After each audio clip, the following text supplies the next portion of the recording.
It was 3 o'clock in the morning of Thursday the 31st of May, 1810. The watchman who patrolled St. James's Street and Pall Mall paused, lantern in hand, at the arch leading to the courtyard of the squat, rambling red-brick palace of St. James, swung his light inside the vaulted gateway, and passed on towards Piccadilly. All was well. So, no doubt, thought the porter, who was dozing in his roomy, leather-covered, hooded chair in the entrance hall. His Royal Highness the Duke of Cumberland was safely housed. He had been to a dinner at Greenwich, then to a concert at the Opera House in the aid of the Royal Society of Musicians, and he returned to the palace about midnight. The Duke had 3 valets, of whom 2 were Neil, an Englishman, and Sellis, or Sellies, an Italian. It was a rule of the household that only the valet on duty should sleep in the royal apartments, but on the night of May the 30th there was a deviation. Neil was the valet on duty, and Sellis was sleeping in a room in the ducal suite, instead of his own quarters in a distant part of the palace.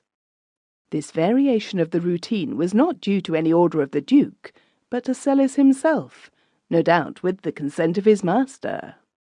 The Duke, as will be seen later on, must have known that Sellis was sleeping within call.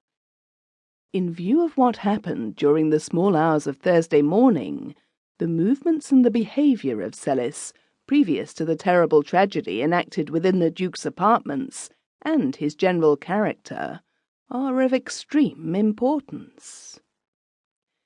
The Italian was married, and had 4 children. He was devotedly attached to his family, regular and domesticated in his habits, always cheerful and good-humoured. Of the 3 valets, Sellis was the Duke's favourite, so much so that his Grace and one of the princesses were godparents to his youngest child.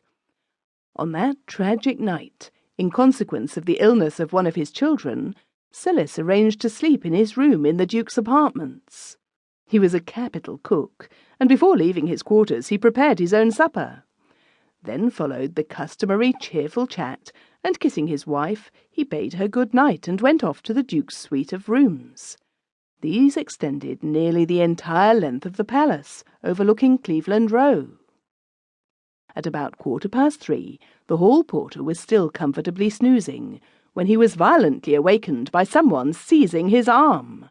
He opened his sleepy eyes and saw Neil, the English valet, standing in front of him, pale and trembling, and holding in his hand a sabre from which blood was dripping. "Get up! Get up!"